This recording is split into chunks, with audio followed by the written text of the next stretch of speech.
আসসালামু আলাইকুম, কেমন আছেন সবাই?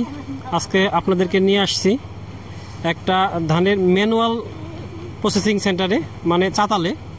সাধারণত এখন আমরা যে চালগুলা খাই এইগুলা অটো মিলের চাল। এই অটো মিলের চাল যেটা হয় সেখানে পুষ্টিটা আসলে চলে যায়, ধানের চালের উপরে যে একটা আবরণ থাকে, পুষ্টিটা থাকে, সেটা অটো মিল থেকে চলে যায়, যার জন্য আমরা কিন্তু আসলে চালের যে পুষ্টি সেটা কিন্তু পাই না, শুধু সাবাটা পাই।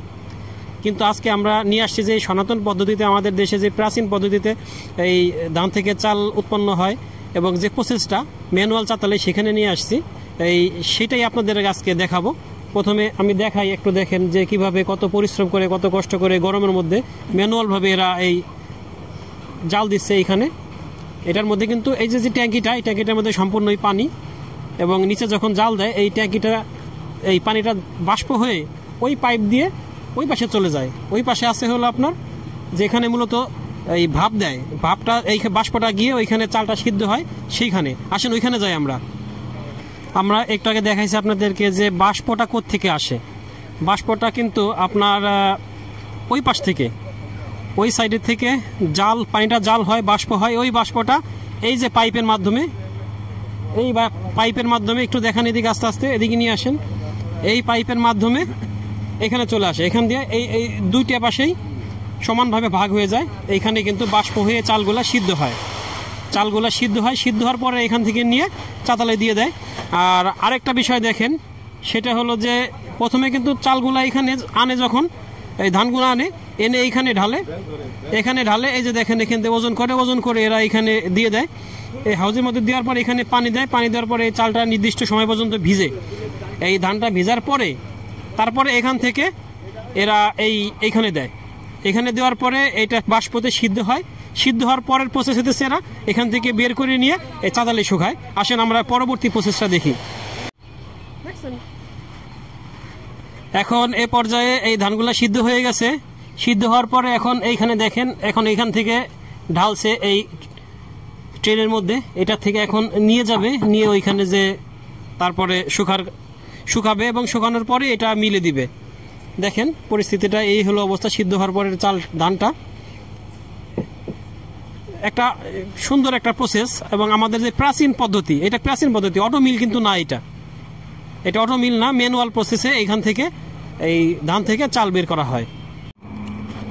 এখন এই ধানগুলা, এই সিদ্ধ ধানগুলো এখন এই চাতালে ঢালবে, ঢালার পরে এখানে শুকাবে।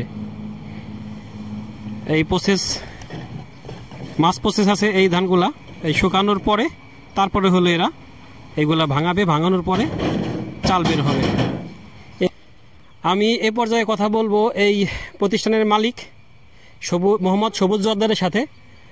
আমাদেরকে একটু বলেন যে আসলে এই আপনার ম্যানুয়াল যে ধানের মিল আর অটো মিল, আসসালামু আলাইকুম, এই পার্থক্য সম্পর্কে। ধন্যবাদ আপনাকে।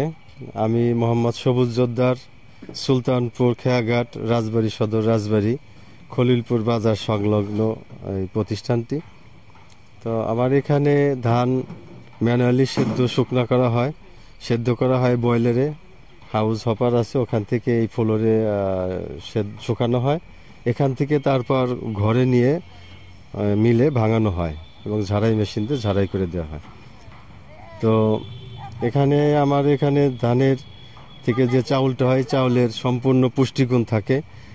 রাইস ব্র্যান্ডটা চাউলের সঙ্গেই থাকে, এখানে কোনো কেমিক্যাল এবং কোনো পদার্থ দেয়া হয় না, জাস্ট একদম ন্যাচারাল। এটা যে কোনো প্রকারের ধান, 87 বলেন, তারপর 75 বলেন, 29 বলেন, বাসমতি বলেন, যে কোনো ধান বলেন, এখান থেকে মাড়াই করা সম্ভব, সেদ্ধ শুকনো করা এবং চাউল তৈরি করা হয় এখানে। তো এই চাউলের যথেষ্ট পুষ্টিগুণ আছে। যারা মোটামুটি আমার এখান থেকে দেশের বিভিন্ন অঞ্চল থেকে, ফরিদপুর জেলা থেকে, রাজবাড়ী থেকে, কানাইপুর থেকে, শিবরামপুর থেকে, এরা এখান থেকে ধান সেদ্ধ শুকনা করে ভাঙায় নিয়ে যায়। বেশিরভাগই আমি লক্ষ্য করছি এদের ডায়াবেটিক্স এবং বয়স্ক কোয়ালিটি, যাদের গ্যাসের সমস্যা, লিভারের প্রবলেম আছে, দৃষ্টিশক্তি প্রবলেম আছে, এই শ্রেণীর লোকই বেশিরভাগই দেখা যাচ্ছে এখান থেকে তারা সেদ্ধ শুকনো করে নিচ্ছে। বাজারে অ্যাভেলেবল বস্তা বাজারজাতকরণ চাউল পাওয়া যায়, সে চাউল ইদানিং এরা খাচ্ছে না। কেন খাচ্ছে না আমি বলতে পারবো না, তবে আমার মনে হয় এই পুষ্টিগুণটা এরা ভালো পাওয়ার কারণে এখান থেকে সেদ্ধ শুকনো করে ভাঙায় নিয়ে খাচ্ছে। আচ্ছা, তার মানে কেউ যদি আপনার কাছ থেকে এই চাল নিতে চায়, এই কেউ যদি যে কোনো ধরনের চালই যদি নিতে চায়, এই এখন থেকে ম্যানুয়াল প্রসেস করা, সেটা মোটা হোক, চিকন হোক বা দেশি লাল চাল হোক, আপনি সরবরাহ করতে পারবেন। সিজনালি যেটা পাওয়া যায় আর কি, যেমন এই সিজনে 29, 87, 75 এইগুলি পাওয়া যায় আর কি, এই চাউলগুলি এগুলো সরবরাহ করতে পারবেন, এগুলো করা যাবে। প্রিয় দর্শক, আমরা আমাদের ডেসক্রিপশনে ভাইয়ের নাম্বারটা দিয়ে দিব। আপনারা যদি কারোর কোনো ধরনের চাল দরকার হয় তার সাথে যোগাযোগ করলে অবশ্যই আপনাদেরকে সে সরবরাহ করতে পারবে। আমাদের এতক্ষণ ধরে সাথে থাকার জন্য ধন্যবাদ সবাইকে। আল্লাহ হাফেজ।